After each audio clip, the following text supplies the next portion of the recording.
Hello. I just finished lunch with a friend here in Macclesfield in the middle of England. I'm having my coffee up in the attic. Now this is an old house, an old farmhouse actually, built in the 1700s. A wonderful place to be, a beautiful part of the country, and just where I had hoped I would be as I give you iFaith message 88 from Isaiah chapter 6. Before we get into our passage, let's just do a quick review of last time. Last message was called, Come Now, Let Us Reason Together. God's people were doing many sinful things, counterproductive things, things that were actually hurting them. And God reasons with them to do what is right and to be in a right relationship with them. That is the vertical, the relationship with God above us. We need to be in a right relationship horizontally, that is with, look at the beams of this old house. The horizontal beams are important too. If we're not in a right relationship with our neighbor, then we are not in a right relationship with God.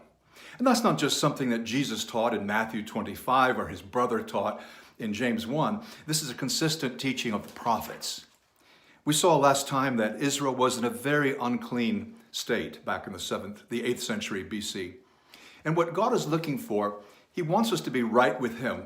Of course, it's good to be right, to follow the truth, to be correct, but the emphasis on believing in correct things is normally subordinated to the emphasis on living the right way, the correct way. That is, being right is more about being upright than about being right on everything, and who can be right in that way. So here we are, iFaith 88, which I've entitled, Here Am I, Send Aaron, an allusion to the book of Exodus. We'll come to that in a moment. In the year that King Uzziah died, I saw the Lord, high and exalted, seated on a throne, and the train of his robe filled the temple. Above them were seraphim, each with 6 wings. With 2 wings they were covering their faces, with 2 they covered their feet, and with 2 they were flying.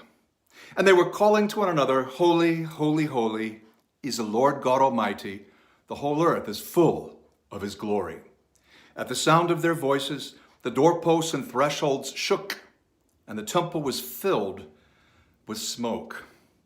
So let's pause right in the middle of our passage. What's going on? Isaiah has a vision, but this vision is his call. God is calling him to follow him. Now, of course, this would have happened before chapter 1, but it's related later on in the book, here in chapter 6.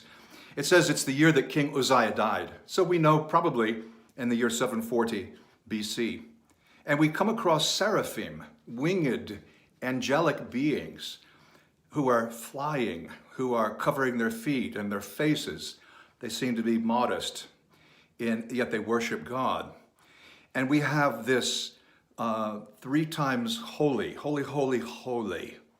It says they were calling to one another, Kadosh, Kadosh, Kadosh. We see similar language in the book of Revelation. What an image. And it says that the whole temple was shaking, not just vibrating. The doorposts, the threshold shook, almost like an earthquake. The temple is filling with smoke. And notice when Isaiah saw God, it says that the train of his robe filled the temple. So he saw God seated on a throne, and just the train of his robe filled the temple. This is an enormous figure. He's feeling small. And what else to say? Well, that shaking and the smoke is reminiscent of Exodus 19, when Moses goes up on the mountain to give the law. This is a very frightening scene. Let's continue. Woe to me, I cried. I am ruined, for I am a man of unclean lips, and I live among a people of unclean lips, and my eyes have seen the King, the Lord Almighty. Oily, oily, woe is me, or woe to me. He feels completely inadequate. Not an uncommon feeling when we're in the presence of God. When we realize who he is, we stop thinking of how clever we are or how correct or pure we are. We realize that we are unclean. The prophet says, I'm a man of unclean lips. I live among a people of unclean lips. That is, society is corrupt. He knows that he too is sinful, and he will be cleansed. And what happens here? Well, it says that one of the seraphim flew to me with a live coal in his hand, which he had taken with tongs from the altar, and with it he touched my mouth. So the seraph takes a coal. I think it's red hot, maybe white hot. He takes a coal. Now this is a piece of charcoal that's not hot. I've burned myself plenty of times on making fires in the scouts and in my attempts to cook. But this was placed on the lips. And his sin is cleansed. And think of the mouth as where sinful words come out, maybe the overflow of the heart. If he's going to bring a message to God's people, he needs cleansing. And so there's a lot of symbolism here as that coal singes and sears the lips, but then he's cleansed. He touched my mouth and said, "See, this has touched your lips. Your guilt is taken away and your sin atoned for." And then I heard the voice of the Lord saying, "Whom shall I send, and who will go for us?" And I said, "Here am I, send me." He's not ready for mission before this experience of cleansing. To understand and to embrace God's call, the prophet needs to know who he is and who God is. And when he realizes that God is holy, holy, holy, and he's not, then he's ready. He's ready, having been cleansed, to take the message out. And he says, "Here am I, send me." Key to effective Christian service is conviction of our own sinfulness, not just conviction of the world's sinfulness. You might think, I'll make a great witness for Christ. I'll be a great evangelist if I have a conviction about the lostness of the world. Well, yes, that's certainly true. If we're deceived by the enemy, the evil one who tells us the world is desirable and we should follow the world and seek the world's values, well, of course, we're not going to be effective. But it's more than just critiquing the world. It's realizing that we are unclean. We too desperately need God's grace. And if that sense is not conveyed, then, well, our ministry is going to be greatly defective. This cleansing is from God. But once cleansed, Isaiah is ready for action. There's a very good parallel in Psalm 51, where David begs for forgiveness. And he says, and then, yes, I'll show sinners your way. I'll evangelize, so to speak. Psalm 51, 10-13. Interestingly, in the Bible, when people are commissioned, and this chapter is Isaiah's calling, his commission, people normally hesitate. You might think of the next prophet, Jeremiah, who says, with my youth, am I really the right choice? Or think of Esther, for example, in a crucial, strategic position to help her people. She's in the household of the Persian king Xerxes, and she has to be nudged by her, her adoptive uncle to take a stand. You must do this. If not, you will perish. And God will work through someone else, but it's time. She needs encouragement. Peter, when he realizes his sinfulness, this is in Luke 5, he's on his knees. The boat is full of fish. He's on his knees in fish. And he says to Jesus, Lord, go away from me. I'm a sinful man. And Jesus says, don't be afraid. From now on, you'll catch men. But it's that sense of inadequacy. You could even think of the calling of King Saul. When he's called, and he has a good beginning, a bad middle, a horrible end, but he's hiding among the baggage.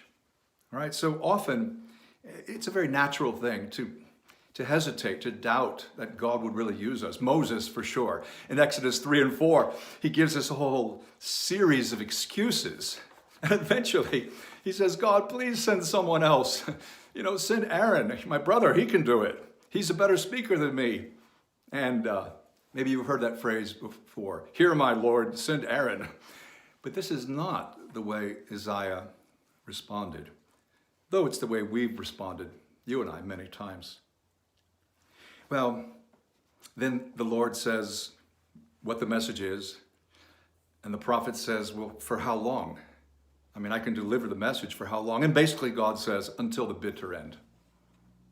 and Isaiah ministered for decades and decades until, according to Jewish tradition, in the reign of the next king, King Manasseh, until he was persecuted.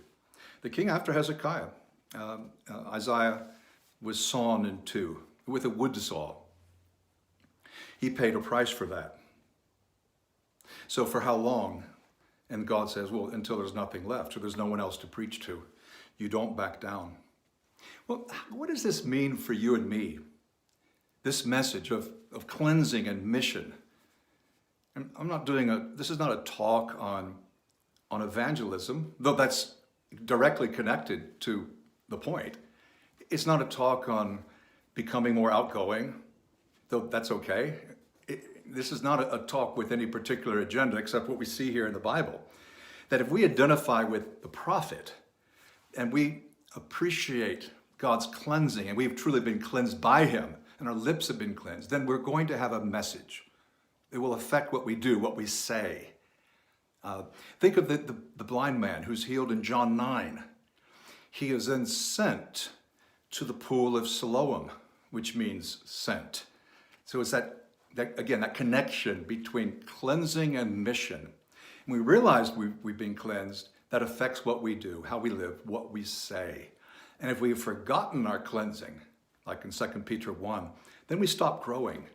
So I think this is a crucial message from the Old Testament, but for every person now that we live under the New Testament. So what's the application? Well, I can put it in a sentence pretty easily. When we forget the grace shown to us, we cease to care whether God shows grace to others.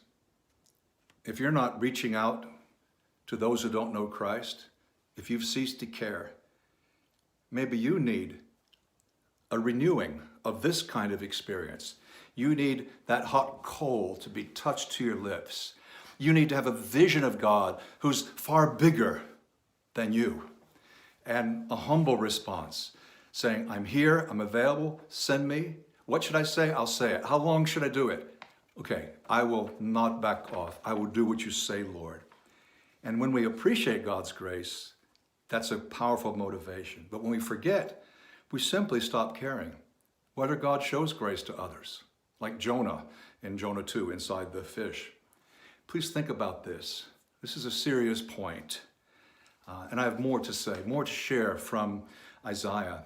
And the next talk will be in Isaiah chapter 10, looking at different tools that God uses. Anyway, you'll just have to wait until then. That's all for iFaith 88. Thanks for listening. Hope you guys are well. Bye-bye.